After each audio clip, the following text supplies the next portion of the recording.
स्वागत है साथियों। यूपी जीडीसी की लिखित परीक्षा को ध्यान में रखते हुए आज लोक संस्कृति और लोक साहित्य वाले हिस्से से एक महत्वपूर्ण प्रश्न देखते हैं और देखेंगे कि हम क्या बातें उसके विषय में कह सकते हैं। जैसे एक प्रश्न है कि लोक संस्कृति की प्रमुख विशेषताओं का उल्लेख कीजिए। तो लोक संस्कृति की प्रमुख विशेषताएं क्या हो सकती हैं, उसके विषय में थोड़ी सी बातें हम यहाँ पर करेंगे और लोक संस्कृति शब्द के विषय में भी कुछ बात करेंगे, ताकि कभी लोक संस्कृति की परिभाषा के विषय में भी अगर आपसे पूछा जाए तो आप बेहतर उत्तर लिख सकें। तो देखते हैं इस क्रम में हम अगर शुरुआत करें उत्तर की, तो हम लोक संस्कृति शब्द के प्रयोग के विषय में हम बता सकते हैं कि लोक संस्कृति अंग्रेजी के फोकलोर शब्द का व्यापक रूप है। दरअसल फोकलोर अंग्रेजी में जिस संदर्भ में प्रयोग किया जा रहा था, हिंदी में बहुत चर्चाएं हुई कि लोक संस्कृति शब्द का इस्तेमाल किया जाए कि फोकलोर का शब्द का इस्तेमाल, मतलब फोकलोर के लिए लोकवार्ता का, लोकायन का क्या इस्तेमाल किया जाए। तो उसमें डॉक्टर कृष्णदेव उपाध्याय जी का मत है कि लोक संस्कृति शब्द ही फोकलोर के व्यापक संदर्भ को एक तरह से कवर करता है, इसलिए लोक संस्कृति शब्द का ही प्रयोग किया जाना चाहिए फोकलोर के लिए। फोकलोर शब्द का सबसे पहले प्रयोग आप ध्यान रखें, ये काम आ सकता है। विलियम जॉन टॉम्स ने 1846 में फोकलोर शब्द का पहली बार प्रयोग किया हुआ था। ठीक है, इसके विषय में तथ्य यह है कि जब जॉन टॉम्स ने 1846 में फोकलोर शब्द का प्रयोग किया, उसके पहले जो शब्द प्रयुक्त होता था पॉपुलर एंटिक्विटीज़ नाम से।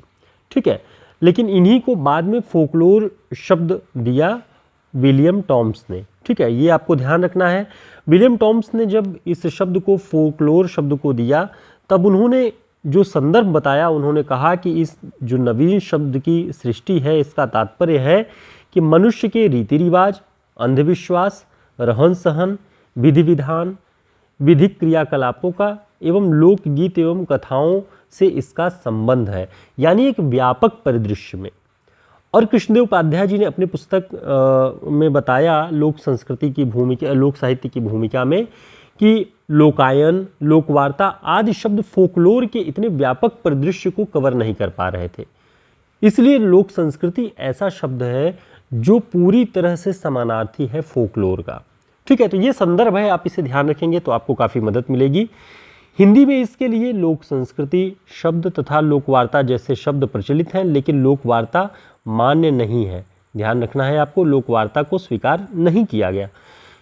डॉक्टर कृष्णदेव उपाध्याय लोक संस्कृति और लोक साहित्य के स्वरूप को विस्तार से स्पष्ट करते हैं, तो ये बात आपको यहाँ पर ध्यान रखनी है। आगे हम लिख सकते हैं स्पष्ट करते हुए कि लोक संस्कृति के अंतर्गत जनजीवन से संबंधित सभी आचार विचार, रहन सहन, रीति रिवाज, विधि निषेध, धर्म कर्म, पूजा पद्धति, वेशभूषा, खान पान, लोक विश्वास, पर्व त्योहार, संस्कार तथा लोक कलाएँ सम्मिलित होती हैं। दरअसल लोक संस्कृति पर बात करने की इसलिए ज़रूरत है कि लोक साहित्य और लोक संस्कृति की बात करें तो लोक संस्कृति एक विशाल वटवृक्ष है और लोक साहित्य उसको धारण करने वाली एक शाखा के रूप में है, जिसमें लोक संस्कृति के गुण, लोक संस्कृति के प्रभावों से लोक साहित्य भी निर्मित होता है। और ये लोक संस्कृति जनजीवन का सजीव चित्र प्रस्तुत करती है और समाज की सांस्कृतिक पहचान का आधार होती है। तो ये बातें लोक संस्कृति या फोकलोर के विषय में आप लिख सकते हैं, यही उसका परिचय है और यही उसकी विशेषता हो जाएगी।